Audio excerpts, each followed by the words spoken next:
I thought it would be sweet to learn my girlfriend's native language to surprise her parents when I met them, but I found some sour truths about our relationship instead, and now I wish I could unlearn everything. My girlfriend, 22F, is South African. Her native language is Afrikaans. I've, 25F, been learning how to speak Afrikaans without my GF knowing. I secretly applied for online courses that I've been using on and off for more than a year now. My plan was to surprise my GF and her family with my American Afrikaans when I finally meet her parents in person for the first time later this year. I never intended to eavesdrop or anything, but learning Afrikaans in secret accidentally exposed me to sensitive information that my GF was sharing on the phone with her Afrikaans-speaking friends from South Africa. It was gossip I was not supposed to understand, but eventually I did. This is what I've heard in the past few months. My GF is planning to surprise me on my birthday by reuniting with her high school metal band and putting on a show for me. My GF wants to tattoo the names of literally all the Harry Potter spells on her back, but she doesn't know how to tell me because she's afraid I'll talk her out of it. My GF casually mentioned that one of the unexpected differences between her glasses and her contact lenses is that when she's on her knees looking up at me with her glasses on, my private area looks much bigger compared to what it looks like through her contact lenses, which is why she's keeping her glasses on during intimacy. Ouch. My GF is convinced that my parents are swingers because apparently there are always attractive couples hanging out at my mom and dad's house whenever we visit. My GF secretly finished the entire series of Better Call Saul without me, even though we agreed to finish it together, so now she's pretending to have no idea how the show ends. My GF is thinking about canceling the high school metal band reunion for my birthday because she's no longer sure if it's appropriate to team up with two of her exes that are original members of the band. My GF expects her dad not to like me. I would have preferred not knowing most of those things to be honest, but there is no way for me to unlearn Afrikaans, so now I'm cursed with knowing too much while having to pretend I know nothing. Update 1. The following happened since my original post. I asked my GF to marry me in Afrikaans and she said ja. I delivered my "I want to spend the rest of my life with you" speech in Afrikaans, which surprised and impressed my GF, aka my fiancé. As soon as my GF became my fiancé, I casually mentioned that I've secretly been learning her native language and accidentally been eavesdropping on several phone call conversations she had with her Afrikaans-speaking friends about things I was not supposed to understand, like, for example, her feeling conflicted about reuniting with her original high school band members for my birthday because the band apparently included two of her exes, or the fact that she wanted to tattoo literally all the Harry Potter spells on her back, or that she finished Better Call Saul without me, or that she thought my mom and dad were swingers, or the real reason why her glasses were always on during it, or that she's convinced that her dad would hate me, or some of the stuff she said to her friends after my original post, like how she was struggling to get used to my braces because the braces in my mouth plus the freckles on my face somehow made me look underaged and low-key made her feel like she's my older sister when we were out in public. My fiancée was embarrassed when she realized how much Afrikaans I was able to understand and apologized if she made me feel uncomfortable. I accepted her apology, even though it was unnecessary, well, except for finishing Better Call Saul behind my back. That was a playing with fire moment in our relationship, almost unforgivable. My fiancée got one of the Harry Potter spells on her back, Erecto Patronum. I'm kidding, I stole that from another story.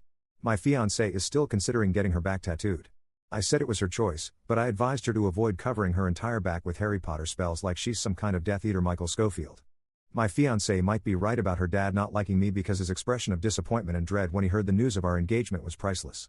That said, I'll win him over though, even if it kills him. Jokes. My fiancé fully believes my parents are swingers based on the different couples she's occasionally observed coming and going whenever we visited my mom and dad. She wants us to investigate my parents because for some reason it's fun for her to imagine me being the son of a mom and dad whose bedroom life is far more freaky than mine. I'm not interested in opening that door though because I don't want to know what goes on in my mom and dad's bedroom. However, something tells me that my fiancé will not rest until she has all the answers. I made it clear to my fiancé that I had no problem with her reuniting with her high school band to perform at my birthday, unless it was uncomfortable for her that her exes were part of the band. My fiancé ultimately decided to cancel the band because of behind-the-scenes drama. The drummer, who was one of the exes, apparently gained a lot of weight after high school and lost all confidence to perform in the band. The lead guitarist, aka the other ex, was only willing to participate if my fiancé agreed to play covers of gospel songs since he was now saved and no longer interested in playing the devil's music. The bass guitarist wanted money. My fiancé still wears her glasses during it. Update 2.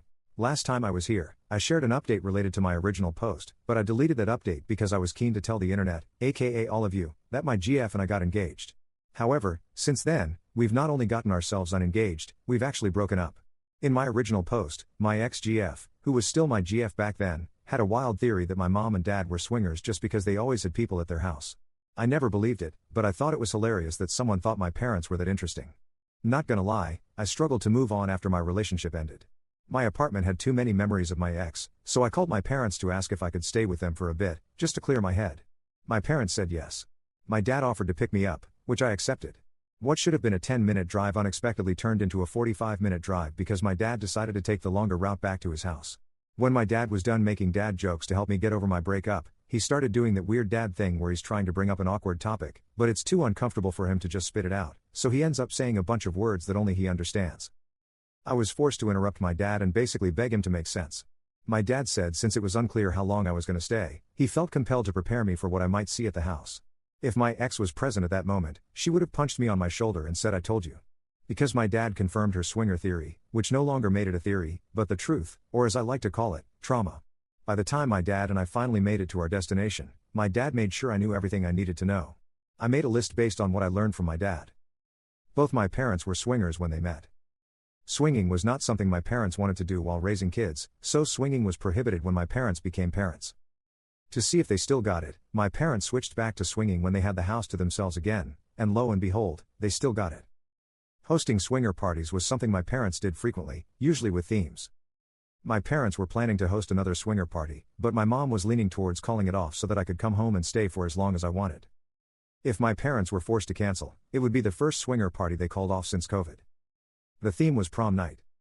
I never expected my dad to go that hard in the too much information category, but as soon as he crossed that threshold, he got it all out of his system. I stayed with my parents for a total of 2 days before it became abundantly clear to me that knowledge might be power for some people, but for me, knowledge was punishment. My mom, who was unaware that I low-key knew she was swinger mom, attempted to convince me to stay longer, and she almost succeeded, but I was done with my dad using our father-son bonding time to play guess which one of our neighbors are also swingers. I used an Uber to get back to my apartment. No more dad rides. I've never been so happy to return to a place that was haunted by my failed relationship. Edit. My ex and I broke up because of a tattoo. Her friend passed away, which prompted her to literally get his name tattooed on the back of her neck. The friend was someone my ex used to sleep with before she met me. I made it clear to her, prior to the tattoo, that I understood that it was her body to do with whatever she wanted, but as someone who was prepared to be with her forever, it was going to be uncomfortable for me to see another guy's name on her body for the rest of our lives, especially the name of a dead guy she had casually slept with. My ex got the tattoo anyway. The tattoo was small and barely visible. That was her defense. I knew it was there. That was enough. Clearly, the tattoo was worth losing me because the tattoo is still there, and I'm not.